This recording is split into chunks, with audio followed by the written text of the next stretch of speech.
కానీ నిజానికి మీరు కథానాయికగానే మొదలుపెట్టారు కదా? అవును, ఈ పోరాట మార్పు కోసం కథానాయిక. అవును, బట్ ఆ తర్వాత మీరు అనేది హీరోయిన్ క్యారెక్టర్స్ రాలేదు? ఏమీ రాలేదు. ఆ సినిమా ఏదైతే వస్తుందనుకున్నానో అది పోయింది. ఆ సినిమా టైంలో ఈ పోరాట మార్పు కోసం సినిమా టైంలో సాంగ్స్ కోసం విజయ గార్డెన్స్కి వెళ్ళినప్పుడు ఆ ప్రొడ్యూసర్స్ చూడటము, హీరోయిన్ ఛాన్స్ ఇస్తామనడము, మెయిన్ క్యారెక్టర్ వాళ్ళు ఇవ్వకపోవడం, మెట్రాస్ షిఫ్ట్ చేసి. అదే టైంలో నానా మలయాళం మ్యాగజైన్ వాళ్ళు నన్ను చూసి బాగుంది అమ్మాయి మలయాళానికి హీరోయిన్గా పనికొస్తుంది అనేసి వాళ్ళు నానా మ్యాగజైన్లో ఇంటర్వ్యూ తీసుకోవడము, అలాగా మలయాళం మూవీస్కి వెళ్ళడం జరిగిందనమాట. మలయాళం మూవీస్లో మరి చేస్తూ అంత మంచి ఇండస్ట్రీ కదా మలయాళం ఇండస్ట్రీ, మరి అక్కడ మీకు ఎక్కువ నిలదొక్కుని ఇప్పుడు ఎలా అయితే సూపర్ స్టార్స్ మనకు ఉంటారు అలాంటి అవకాశాలు రాక, లేకపోతే మీరు ఏదొచ్చినా పర్లేదు అని ఒక? అలా కూడా కాదు. మలయాళంలో ఫస్ట్ నేను చేసింది ఉప్పు మూవీ, ముస్లిం సబ్జెక్ట్, తల్లి కూతురు నేనే, జ్యువెల్ రోలు. నాకు దానికి Kerala best actress state award కూడా వచ్చింది. అవును. తర్వాత ఐవిశశి గారు అప్రోచ్ అయ్యారు. అప్రోచ్ అయితే మంచి డైరెక్టర్. అప్పుడు అంటే తెలియదు మనకి ఎలా ఉంటుంది, ఊరికే అవుట్లైన్ చెప్తారు కానివ్వండి, మంచి గ్లామర్ రోలు, కమల్ హాసన్ గారి పక్కన అనేసరికి చాలా ఆనందంగా ఉంటాం కదా. ఫస్ట్లోనే కమల్ హాసన్ గారి పక్కన ఉలగ నాయగన్ ఆయన పక్కన వచ్చింది అని. ఆ ముగ్గురు హీరోయిన్లు శోభన, గీత, నువ్వు అని చెప్పారు. ఓకే అనేసి ఒప్పేసుకున్నాను. అది కట్ చేస్తే విలన్ వైఫ్ వ్యాంపిష్. దాని తర్వాత రామానాయుడు గారు ఇంద్రుడు చంద్రుడిలో కమల్ హాసన్ గారి సెక్రటరీగా ఎవరు బాగుంటారంటే కమల్ హాసన్ గారు నన్ను రికమెండ్ చేశారు. అమ్మాయి ఎవరో చేసింది జయలలిత, చాలా బాగుంది, ఆ అమ్మాయిని పెట్టండి అని. అలాగే ఇంద్రుడు చంద్రుడిలో కూడా ఒక టైప్ ఆఫ్ వ్యాంప్. అలా కంటిన్యూ అయిపోయినాయి. కానీ శృతిలయల్లో ఒక పాంచాలి క్యారెక్టర్ కానీ, రాజశేఖర్ని మాయ చేసి అతని చేత ప్రోగ్రామ్స్ ఇప్పించి కమిషన్లు అవి తీసుకుని ఆ టచ్ ఉన్నవే వచ్చినాయి అన్నీ నాకు. ఒకలా చూస్తే దానికి ఒక ప్రత్యేక స్థానం ఉంది, అదేం తక్కువని కాదు. కానీ కాదు, అప్పట్లో కాలంలో ఎల్ విజయలక్ష్మి గారు వాళ్ళు ఎంత బాగా చేసేవారు అది. కానీ అది స్వర్ణయుగం, దానికి తగ్గట్టుగా వాళ్ళు అంత ఎలివేట్ అయ్యారు. ఇక కొంచెం రాను వెండి యుగాలు, ఈ రాగి యుగాలు ఇవన్నీ వచ్చేసరికి అప్పుడు వాళ్ళు డాన్సర్స్ చేసిన, వ్యాంప్ చేసిన, హీరోయిన్స్ చేశారు, అన్నీ చేశారు. ఆ డైరెక్టర్స్ అంత క్రియేటివిటీ ఉన్న డైరెక్టర్స్. ఇప్పుడు వాళ్ళు కాదని చెప్పడం లేదు, వాళ్ళు ధైర్యం చేసి అన్ని రకాల క్యారెక్టర్లు ఇచ్చేవారు ఒక ఆర్టిస్ట్కి. గిరిజ గారు మామూలుగా కమెడియన్ చేసి నాగేశ్వరరావు గారి పక్కన హీరోయిన్ చేయలేదా? అలా మా తరానికి వచ్చేసరికి వ్యాంప్ అంటే వ్యాంపే, చెల్లెలంటే చెల్లెలే, అలాగైపోయింది. సరే ఏదో ఒకటి, మనకి కళారంగం మనల్ని ఆదరించింది, అభిమానంగా పిలుస్తున్నారు, మన కుటుంబాన్ని పోషిస్తోంది అనే ఒక సద్బుద్ధితోనూ ఒక మంచితనంతోనే గెట్ అవుట్ వచ్చి, అంటే దాదాపు జీవితం నిర్ణయించిన విషయాలని మీరు స్వీకరిస్తూ ఒక నదిలా ప్రవహిస్తూ వచ్చేసారు. అంతే. అది కొంచెం మెచ్యూరిటీ వచ్చిన తర్వాత ఇంకా ఇది కర్మ సిద్ధాంతాన్ని నమ్మడం అలవాటు చేసుకున్న తర్వాత మనకి ఏది ప్రాప్తమో అదే, ఏది రావాలో అదే వస్తుంది, ఎప్పుడు రావాలో అప్పుడే వస్తుంది అన్న తర్వాత మనసుకి చాలా ప్రశాంతంగా హాయిగా ఉంది.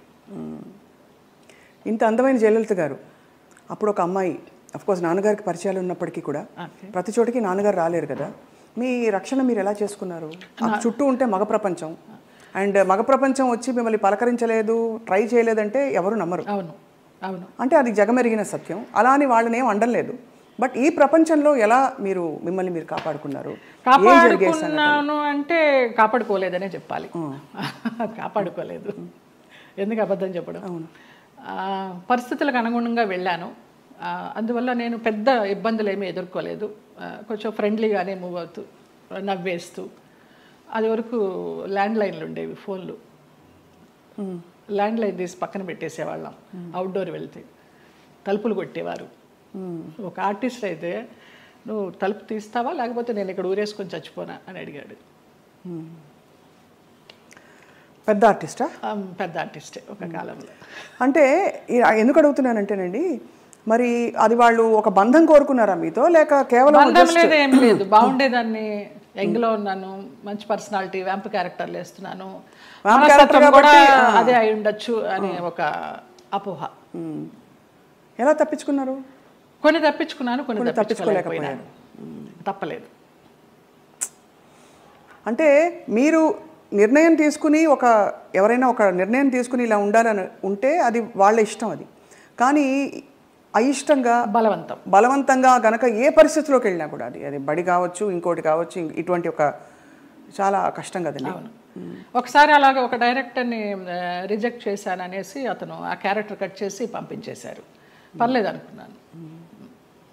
అలా కూడా జరిగిన సందర్భాలు. ఆ రోజుల్లో ఎలా ఉండేది జయలలిత గారు మీకు? అంటే మనసులో ఇలా జరుగుతోందని ముందే తెలుసా? వాళ్ళు తలుపులు కొట్టేటప్పుడు భయం వేసేదా, లేకపోతే తెలుసు ఎలా తప్పించుకోవాలనే ఆలోచన తప్పించి ఆ భయాలు అవేమీ లేవు. తలుపులు బద్దలు కట్టలేరు. మన్నాడు ఏమన్నా అడిగినప్పుడు ఏదో దాటేస్తాం, ఏదో ఒక రీజన్ చెప్తాం. అవునా నిద్ర పట్టేసింది, ఫోన్ వినిపించలేదనో, తలుపు చప్పుడు వినిపించలేదనో, ఇలాగే మేనేజ్ చేసుకుంటూ కొన్ని తప్పించుకుంటూ కొన్ని తప్పించుకోలేక కొన్ని తప్పనిసరిగా. కష్టం, చాలా కష్టం. అయితే కష్టమని అనుకోలేదు. అంటే ఒకసారి పోయినా 100 సార్లు పోయినా పోయింది అంతే. ఇక మనకేమి అది ఫీలింగ్ ఉండదు. అంటే కరెక్టే లేండి మీరు అన్నట్టు. అంటే ఆ టైంకి మీరు ప్రాక్టికల్గా సమాధాన పడిపోయారు అంతే దానికి. అంతే. ఒకటే ఎయిమ్, నా వాళ్ళు బాగుండాలి. ఎలాగో వచ్చాను, నేను చెడిపోతే చెడిపోయాను, నా వాళ్ళు బాగుండాలి అంతే. ఆ మంచి మనసుతోనే వచ్చాను కాబట్టి ఇప్పటికీ నన్ను భగవంతుడు ఈ రకంగా చూస్తున్నాడు 40 years ఇండస్ట్రీలో అని ఒక నమ్మకం. ఇప్పుడు అందరూ బాగున్నారు. చాలా సున్నితమైన ఒక ప్రశ్న అండి ఇది. అడగచ్చు అడగకూడదు, కానీ ఈ సోకాల్డ్ ప్రముఖులు వాళ్ళు వీళ్ళు మిమ్మల్ని ఇలాగా ఇబ్బంది పెట్టి సరే వాటెవర్ ట్రై చేసి అది బలవంతంగా మీరు తలొగ్గినప్పుడు గౌరవం ఉంటుందా, లేకపోతే కేవలం జస్ట్ వాళ్ళ వాళ్ళ వాళ్ళ ఇంకా పైశాచికత్వం? కానీ పైశాచికత్వం ఏమీ ఉండదు, గౌరవం ఉండదమ్మా. Just matter of fact, need అంతే. రెండు ఉండవు, అది మరీ పీక్ ఉండదు. కానీ అంటే ఎందుకు అడుగుతున్నానంటేనండి, ఆ టైంలో వాళ్ళ ప్రవర్తన కూడా ఒక ఒక గాయం చేస్తుంది కదా మనసులో. అట్లా నేను అబద్ధం చెప్పకూడదు, ఎవరు అలాగ ప్రవర్తించలేదు. పైశాచికము లేదు, ప్రేమ లేదు. ప్రేమ అసలు ఉండదు. ఒప్పుకొని వెళ్ళాము అంతవరకు. వాళ్ళ నీడ్ అయిపోయింది, వచ్చాము. తర్వాత ఎలా ఉండేవారు వీళ్ళందరూ? బాగానే ఉండేది మామూలుగా. షార్ట్ అంటే షార్టే అంతే అంతే. సో అది అలాగా ఒక ప్రొఫెషనల్ సిస్టంలో దాదాపు ప్రతి హీరోయిన్కి, ప్రతి అందమైన నటికి ఇది సర్వసాధారణమైపోయిన పరిస్థితులు వచ్చాయి అనే ఒక బాధతో తప్ప మరీ మిమ్మల్ని ప్రోబ్ చేసి ఇబ్బంది పెట్టాలని కాదు జయలలిత గారు. అయ్యో లేదమ్మా. ఎందుకు అది నామ్ అయిపోవాలి, ఎందుకు ఒక బెంచ్ మార్క్ అయిపోవాలి అని అంటే మనం ఈరోజు అనేక కమిటీలు పెట్టడాలు, ఇండస్ట్రీ ఇతర వర్క్ ప్లేసెస్లో వేధింపుల కమిటీ ఉండాలని చెప్పి, అంటే వేధింపులని వ్యతిరేకించే కమిటీలు. బై గాడ్స్ గ్రేస్ మాకు అట్లాంటి వేధింపులు ఏం లేవు, కానీ తప్పలేదు. అంటే అది కరెక్టే. అంటే వేధింపులు లేకపోయినా ఒక పాయింట్లో మీరు ఎస్ చెప్పకపోతే మీకు అవకాశాలు తగ్గిస్తాం అన్నది ఒక వేధింపే కదా. అవును అవును. అంటే మీకు టాలెంట్ ఉండి కూడా చెప్పాను కదా, ఒక డైరెక్టర్ పంపించేశారు సుగం క్యారెక్టర్ అయిన తర్వాత అనేసి. ఆ పేరు నేను అడగను, ఎందుకంటే మిమ్మల్ని ఇబ్బంది పెట్టను. వారు గనక ఇంకా ఉండుంటే గనక ఇంకా ఇబ్బంది పెట్టను. లేరు, పోయినారా? Okay. Malayalam director. Okay okay. Telugu ఇండస్ట్రీలో బాగానే పోనీ మన ఇంటి పిల్ల అని ఏమన్నా అక్కును చేర్చుకున్నారా మిమ్మల్ని? ఇక్కడ కూడా ఇదేనా? అక్కున చేర్చుకోలేదు, చీకొట్టలేదు. రైట్. అది ఎవరికైనా ఎప్పుడైనా జరగచ్చు. ఆయన నాకు బయటికి వెళ్తా అంటే వదిలిపెట్ట బుద్ధి, ఇదిగా ఒకరికొకరు మ్యూచువల్గా వదిలిపెట్టపోయినప్పుడు ఈ కేసులు గట్టలు కథలు వస్తాయి. అప్పుడు నువ్వు ఎట్లా మొన్నటిదాకా బాగానే ఉన్నావు కదా, ఇప్పుడు నేను అవసరం తీరిందని వచ్చావా అని ఒకళ్ళు ఈ రకంగా ఉంటాయి. న్యాచురల్, ఇది హ్యూమన్ సైకాలజీ, ఇది దాన్ని పట్టుకుని మనం మాట్లాడతాం కదా. ఇక్కడ ఏంటంటే నో మీన్స్ నో మీద మాట్లాడాలి మనం. ఇప్పుడున్న కొత్త సిస్టమ్, ఒకప్పుడు అది వేరు. ఇప్పుడు శీలం అనేది ఒకప్పుడు పవిత్రమైనదిగా మాట్లాడుకునేవాళ్ళం. ఇప్పుడు ఎంతమందికి శీలం సరిగ్గా ఉంది అంటే చాలా డౌట్లు ఉన్నాయి. అంటే శీలాన్ని శీలంగా చూస్తున్నామా లేదా అనేది పాయింట్. అంటే ఇదివరకు it was a big taboo, అంటే ఇప్పుడు కాదు, అది ఇప్పుడు మోర్ నార్మలైజ్ అయిపోయింది. సో ఇప్పుడు దానికి ఏమవుతుంది, ఆటోమేటిక్గా నీకు ఇష్టం లేనప్పుడు అవుతుంది. రోజు మనకి రిలేషన్షిప్లో ఉంటున్నాం, మనం రిలేషన్షిప్లో ఉన్నామని మనం ఫేస్బుక్లో పెట్టుకుంటున్నాం, ఇన్స్టాగ్రామ్లో పెట్టుకుంటున్నాం, అన్ని చోట్ల పెట్టేసుకుంటున్నాం. నెక్స్ట్ డే ఇప్పుడు బ్రేకప్ అయిపోయామని మనం పెట్టుకుంటున్నాం. సో మనమే అనౌన్స్ చేసుకుంటున్నాం వాట్ ఈస్ హ్యాపెనింగ్. అవును. ఆ తర్వాత మనకే కోపం వస్తే వాళ్ళ మీద కేసు పెడుతున్నాం. ఇది ఇప్పుడు దానికి ఎవరు బాధ్యులు అంటే కలిసి ఉన్నారు కదా. ఇప్పుడు ఏం పోయే కాలం, ఏం తీపరం వచ్చింది మీకు అంటారు అమ్మమ్మ భాషలో మాట్లాడాలంటే. తీపరం లేదు, తాపరం లేదు. ఇది ఏంటంటే నాకు ఇష్టం లేదు, నువ్వు రావద్దనని రావకూడదు, అంతే, సింపుల్. సో అక్కడ నుంచి ఆ వైరం వల్ల వచ్చే కేసులు అంటారు ఇది. కానీ జెన్యున్గా ఆడపిల్లలకి రక్షణ లేదని హేమా కమిటీ రిపోర్ట్ని కూడా మీరు ఆమోదించపోరు. ఎందుకు డెఫినెట్గా ఉందమ్మా, డెఫినెట్. ఇప్పుడు ఒక అమ్మాయి వచ్చింది పాపం, ఎవరో ఒక అమ్మాయి ఆశగా సినిమాల్లోకి చేద్దామని వచ్చింది. వచ్చిన అమ్మాయిని నువ్వు నాకు ఏదన్నా ఇది ఇస్తేనే నేను ఉద్యోగం ఇస్తాను, వేషం కానీ పని కానీ ఇస్తాను అనేది దుర్మార్గమే కదా. హేమ కమిటీ రిపోర్ట్లో కానీ ఎక్కడైనా కానీ ఈవెన్ పాక్స్ దీంట్లో కానీ అదే చెప్తాను. నువ్వు అడగటం కూడా తప్పు. అడిగినాక లొంగి నువ్వు ఆ అమ్మాయికి పని ఇచ్చేసినా కూడా, ఎదురు పని ఇచ్చేసినా కూడా లొంగ తీసుకోవటం తప్పే. కాబట్టి ఏ రోజు తెలిసినా కానీ నా మీద నేను శిక్షార్హుడిని. ఏమంటే మ్యూచువల్గా కలిసి ఉన్నాం కదా, నీకేంటి అని మనం అడగటానికి లేదు. ఇంకా కలిసి ఉన్నా కానీ నువ్వు లొంగ తీసుకున్నావు కదా. అవును. ఇప్పుడు మరి జానీ మాస్టర్ ఇష్యూలో ఏమై ఉంటుంది సార్? అది దాన్ని నేను మాట్లాడకూడదు. మీరు మాట్లాడకూడదు కాబట్టి ఓకే ఫైన్, అడగం సార్. మేము కూడా కమిటీని కోర్టుని కంప్లీట్గా గౌరవిస్తూ బట్ అంటే దీనికి బేస్ లైన్ ఒక నార్మ్ ఎలా తీసుకోవాలనే ఒక క్వశ్చన్. ఎందుకంటే టిపికలీ రెమ్యూనరేషన్స్తో పాటు ఇట్స్ అన్ ఎక్స్పెక్టెడ్ ఫేవర్ అని వినికిడిలో ఉంది. చాలామంది హీరోయిన్లు, చాలామంది క్యారెక్టర్ ఆర్టిస్టులు దీంట్లో జయలలిత గారు చెప్పారు సార్. ఫర్ ఎగ్జాంపుల్ ఇక్కడ మాకు ఆ కేసు మీరు అడుగుతున్న particular case it is work place harassment. Work place హెరాస్మెంట్లో అంటే మీరు పనిచేస్తున్నారు, మీరు సాక్షి టీవీలో పనిచేస్తున్నారు, లేకపోతే ఐ డ్రీమ్లో పనిచేస్తున్నారు. మీకు నాకు ఏదో వైరం ఉందో, లేకపోతే మన ఇద్దరికి సమ్ స్కోర్ సెటిల్ చేసుకోవాలి. నేను సడన్గా మీరు వెళ్ళి యాంకరింగ్ చేస్తా ఉంటే ఇట్లా జరుగుతుంటే మధ్యలో వచ్చేసి ఆపేసే స్వప్న బయటికి రామ్ టూమ్ అంటే that is work place harassment. ఏమీ చెయ్యిపోయినా అతను మనిషి మీకు చాలా ఇష్టమై ఉండొచ్చు, మీతో వాళ్ళకి ఉండొచ్చు, ఏదైనా అయి ఉండొచ్చు, but it's no business to can get in to the premises. First point, that is work place harassment. సో అటువంటి టైప్ ఆఫ్ కేసెస్ దాంట్లోకి వస్తాయి. మిగిలిన ఇవన్నీ మనకు సంబంధం లేని కేసులు. కానీ ఇది ఇక్కడ సెక్షువల్ ఎక్స్‌ప్లాయిటేషన్ జరిగింది. That is also sexual exploitation. A right to has gut, he might be having right on you some ఏదైనా రకంగా, but he should have weighted out side. లోపలికి వచ్చి అంత ఇది లేదు కదా. And it's not his premises, my premises. అదే లోపల రావడమే తప్పు కదా. సో ఇవన్నీ అంటే మరి వీటికి పరిష్కారాలు ఉంటాయంటారా? బికాజ్ మూవీ ఆర్టిస్ట్ అసోసియేషన్ ఏముంటుందా పరిష్కారం? ఏదో ఉంటాయి, చట్టాలు ఉంటాయి. చట్టాలు చెప్పినవి సగం చేస్తూ ఉంటాం. చట్టాలు చెప్పినందువల్ల అవుతుందా? ఏది అవుతుందంటే మనం కూడా తప్పు చేసామా లేదా, ఇది తప్ప కాదా అనేది మనం ఆలోచించుకోవాలి. మనం కూడా కొంచెం పెద్ద మనసు చేసుకుని ఈ చూసి చూడనట్టు మనం వెళ్ళాలి. జరుగుతూ ఉంటాయి తప్పులు, నాతో జరుగుతాయి, మీతో జరుగుతాయి, ప్రతి మనిషితో జరుగుతాయి తప్పులు. ఆ తప్పుని మనం దాన్ని ఇంకొంచెం అల్లరి చేసుకుంటానికి ట్రై చేయకుండా దాన్ని సరిగ్గా పరిష్కరించుకుంటే ఈజీగా సాల్వ్ అయిపోతుంది. అసలు ఇష్యూ ఏముంది? ఎవరి పనులు చేసుకుంటున్నప్పుడు ఇష్యూస్ ఏముంటాయి ఇక్కడ? అది కరెక్టే కదా సార్ అది. కానీ okay, final question on this topic sir. వాతావరణం చాలామంది ఇప్పుడు క్యారెక్టర్ ఆర్టిస్టులు బయటకు వచ్చి ఇంటర్వ్యూలు ఇచ్చిన సందర్భాల్లో చెప్పారు, ఫలానా టైంలో నేను లొంగిపోవాల్సి వచ్చింది, నాకు ఆప్షన్ లేకపోయింది, రాత్రి 2 గంటలకి నా డోర్ వచ్చి కొట్టేవారు తాగేసి. మరి ఇవన్నీ ఏమిటంటే వీటిని ఏ పరిధిలో చూడాలి, ఏ కోణం నుంచి చూడాలి? ఇవి ఇంటర్వ్యూ అంటే ఇవేదో ప్రైవేట్గా చెప్పినవి కాదు సార్, బహిర్గతంగా చెప్పారు. ఇప్పుడు ప్రాబ్లం ఏంటంటే ఇక్కడ మన సమాజం ఫస్ట్ అసలు ఆడపిల్ల అంటేనే లోకువ. బయట కూడా సమాజంలో జనరల్గా సినిమాల్లో ఉన్నాడంటే అసలు మరీ లోకువ.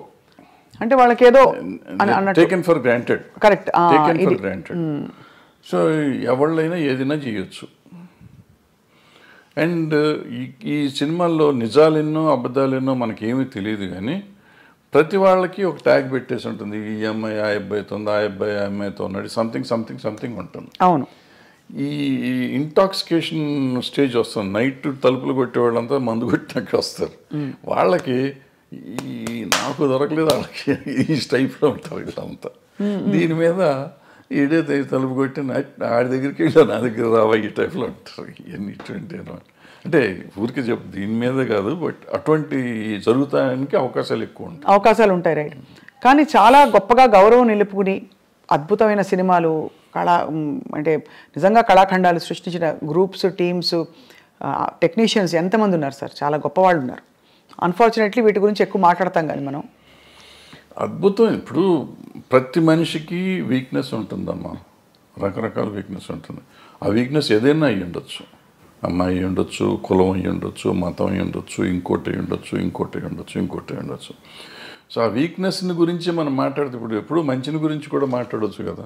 తప్పకుండా. అయ్యో, మంచిని గురించి మాట్లాడితే ఇప్పుడు ఈ అమ్మాయిల వీక్నెస్ని గురించే మాట్లాడితే ఇవాళ సమాజంలో ఎంతమంది నిలబడతారు? పొలిటీషియన్స్ని తీసుకోండి, సినిమా యాక్టర్లను తీసుకోండి, ఈవెన్ బయట సమాజంలో తీసుకోండి, సాఫ్ట్వేర్లో తీసుకోండి, మీడియాలో తీసుకోండి, ఎక్కడన్నా తీసుకోండి, స్త్రీయే మూల కారణం అంటారు. ఇప్పుడు నేను ఇది ఉంది కదా, ఈ కేసు ఉంది కదా, ఇది మన ఐసీని పెట్టిన కోర్టు, అదే పాష్ రూల్స్ ప్రకారం తీసుకుంటే ఈ చెప్పిన ఏ సెక్టర్లో అయినా మగవాళ్ళు ఉంటారా? ఉండరు. కొంతమంది బహిరంగంగా బయటకు వచ్చేవి, కొంతమంది రాకుండా, కొంతమంది దాని ఇప్పుడు నువ్వు మా ఇందాక వచ్చి నీ షేక్ హ్యాండ్ ఇస్తే కూడా తప్పే, నీ చెయ్యి నా చేతికి తగిలితే తప్పే according to posh act. Bad touch good touch అంటారు. నువ్వు బ్యాడ్ టచ్గా ఫీల్ అయ్యావు, నేను గుడ్ టచ్ నీకు ఇచ్చింది. అలా కూడా పెడతారు సార్ కేసులు? బ్యాడ్ టచ్ గుడ్ టచ్ అవుతుంది కదా, ఉంది. బట్ అంటే దానికి ఒక సమంజసమైన పరిధి నిజంగా ఉండొచ్చు. నీకు నువ్వు ఫీల్ అయ్యి ఉండొచ్చు, నేను ఫీల్ అయ్యి ఉండకపోవచ్చు, నువ్వు ఫీల్ అయ్యి ఉండొచ్చు. నువ్వు ఫీల్ అయితే కేసేగా. అది మొత్తానికైతే క్లిష్ట పరిస్థితుల్లో అలా మామూలుగా వస్తున్నావు. నేను చనువుగా ఫాదర్లీ ఫీలింగ్తో స్వప్న బలి చేసావు, ఒక దెబ్బేసాను అనుకో, అమ్మాయిని ముట్టుకున్నావు, కొంపమని కింద అయిపోయావు. నువ్వు కేసు పెడితే నేను అయిపోయాను. సో అందుకే చాలా అతి జాగ్రత్తగా ఉండవలసిన చాలా జాగ్రత్తగా ఉండాల్సిన పరిస్థితులు వచ్చినాయి. ఇప్పుడైతే మాత్రం as long as this posh case this act ఉన్నంత కాలం అతి జాగ్రత్తగా ఉండకపోతే కొంపలు మునుగుతాయి. అండ్ ఇప్పుడు సోషల్ మీడియా వచ్చాక అసలు క్షణాల్లో అన్ని వైరల్ తర్వాత ఇంకా చాలా జాగ్రత్తగా ఉండాలి. అంటే డెఫినెట్గా ఇవన్నిటి వల్ల కొంత మార్పు వస్తుంది. 100% పోతుందా అంటే నేను అంత ఈజీ కాదు. ఎందుకంటే ఆడపిల్లలు కూడా కొంచెం స్ట్రాంగ్ అవ్వాలంటే ఉన్నారమ్మా, చాలా స్ట్రాంగ్ ఉన్నారు. ఆడపిల్లలు అంత ఈజీగా ఏం లేరు. కొంతమందికి సర్వైవల్ కోసం లొంగేవాళ్ళు ఉంటారు. సర్వైవల్ కోసం నేను ఏదైనా అచీవ్ చేయాలి, ఎలాగైనా అచీవ్ చేయాలనుకునే వాళ్ళు కొంతమంది, ఏమీ చేయకుండా నేను అచీవ్ ఎందుకు చేయలేను, నా టాలెంట్తో నేను ఎందుకు అచీవ్ చేయలేను చేసిన వాళ్ళు ఉన్నారు, చేస్తున్నారు కూడా. ఆ రకంగానే అచీవ్ చేస్తారు, ఈ రకంగానే అచీవ్ చేస్తారు. ఎవళ్ళు రైట్ ఎవళ్ళు తప్పు అంటే tell me one name sir who you have great respect for, అంటే ఇన్ దిస్ రిగార్డ్ వాళ్ళ కష్టపడి పైకి వచ్చారు. అంటే నేను క్యారెక్టర్ పర్స్పెక్టివ్ నుంచి చెప్పట్లేదు సార్, జస్ట్ ఏ విధమైన కంపల్షన్స్కి లొంగాల్సిన అవసరం లేకుండా పైకి వచ్చిన నటీమణులు మీరు చాలా గౌరవించేవాళ్ళు. మీకు వాణిశ్రీ గారు ఎక్కడొచ్చారు? ఆవిడ ఏంటి, ఆవిడ ఎక్కడ జూనియర్ ఆర్టిస్ట్, ఆవిడ అసలు ఏ రేంజ్కి వెళ్ళారు? అసలు హీరోస్ని కమాండ్ చేసారు, ఇండస్ట్రీనే కమాండ్ చేసే లెవెల్కి వెళ్ళారు. హయ్యెస్ట్ పెయిడ్ ఆర్టిస్ట్ ఆవిడ. సింపుల్, ఆవిడ అంతకంటే గొప్పవాళ్ళు ఎవరు లేరు మార్కెట్లో. భానుమతి గారు అంటే వాళ్ళు వేరే, భానుమతి గారు కమాండ్ చేశారు. జమున్ గారు కూడా మామూలుగా ఇచ్చారు, ఆవిడ కమాండ్ చేశారు. ఆవిడ రామారావు గారు నాగేశ్వరరావు కాదని చెప్పి ఆ రోజుల్లో షీ గుడ్ విత్ స్టాండ్. మనం అనుకుంటాం రామారావు నాగేశ్వరరావు కంటే వేరే లేదు ఆ రోజుల్లో, ఆల్టర్నేటివ్ లేని పరిస్థితుల్లో ఆవిడ నిలబడి మళ్ళీ వాళ్ళిద్దరూ ఆవిడతో కాంప్రమైజ్ అయ్యారు తప్ప ఆవిడ వాళ్ళతో కాంప్రమైజ్ అవ్వలేదు. సో ఇప్పుడు ఇదేం లేదు, అదే ఏదో అయిపోతుంది అదేం లేదు. సౌందర్య గారు చెప్పుకుంటా పోతే ఎవరైనా ఉంటారు. ఎవరికి ఉండే వీక్నెస్ వాళ్ళకు ఉంటుంది. ఆ వీక్నెస్లోని మనకి సంబంధం లేదు, వాళ్ళ పర్సనల్ ఇష్యూస్ అయ్యి. కరెక్ట్ అండి, అంతే సార్. అంతే తప్ప వీళ్ళంతా ఇటు లొంగిపోయారా ఉన్నారా? వాణిశ్రీ గారు ఏం చేశారు అసలు? ఆవిడ ఏంటి, అక్కడ ఎక్కడి నుంచి వచ్చింది? కానీ ఆ రోజుల్లో ఎవరు మనసు పడలేదా సార్ వాణిశ్రీ గారిని చూసి? చాలా పడితే పడ్డారు, ఆ గొడవ మనకు సంబంధం లేదు. బట్ ఆవిడ డిక్టేట్ చేసింది కదా. అవును, ఆవిడ వచ్చిన రోజు నుంచి ఆవిడ అట్లా ఎదుగుదల వచ్చింది కదా అవును సినిమా ఇండస్ట్రీలో. అంటే ఆవిడలో టాలెంట్ లేకపోయి ఉంటే ఆవిడ ఇంత గొప్పది అయ్యేది కాదుగా. కరెక్ట్, టాలెంట్ ఉంది కాబట్టే కదా. మిగిలిన ఏంటనే పక్కన పెట్టండి. ఆవిడ ఏదో బాగాలేదన్నారు, కళ్ళు బాగాలేదంటారు, అది అంటారు, ఇది అంటారు. ఫైనల్గా ఆవిడే గాడెస్ అయిపోయింది కదా. అవును, అన్ని భాషల్లోనూ, తమిళ్లోనూ, తెలుగులోనూ. ఏం అందం సార్ అసలు. అంటే రంగు తక్కువ అని అప్పుడు అన్న వాళ్ళందరూ ఒక్కసారిగా వాణిశ్రీ చీర కట్టారంటే, వాణిశ్రీ గారి చీర అంటే ఒక ట్రెండ్ సెటర్. సో ఎక్కడ వాణిశ్రీ ఎక్కడికి వెళ్ళేది ఆవిడ? అందరు హీరోల కంటే ఎక్కువ హైయెస్ట్ రెమ్యునరేషన్ తీసుకుంది ఆవిడ. ఎంత సార్ ఆ రోజుల్లో? ఎలా ఉండేది ఆ రోజుల్లో? 2.5-3 లక్షలు తీసుకుంది నాకు తెలిసినప్పుడు. అప్పుడు వీళ్ళు ఎవరు 2 లక్షలు టచ్ చేయలేదు. ఇప్పుడు ఎవరు, ఏ హీరోలు? రామారావు గారు, నాగేశ్వరరావు కూడా. రామారావు గారు ఇంకా తక్కువ. శోభన్ బాబు తీసుకున్నాడు అప్పట్లో 2 తీసుకున్నాడు, ఈవిడ 2.5 అట్లా తీసుకున్న రోజుల్లో. మరి కాలం మారిపోయిందా, డబ్బు విలువ పడిపోయిందా తర్వాత రామారావు గారు కంబ్యాక్ వచ్చినాక ఆయన హైయెస్ట్కి వెళ్ళిపోయారు. ఆ మధ్యలో బడిపంతులు చేసే రోజుల్లో ఆయన 1,00,000 దగ్గరే ఉన్నారు.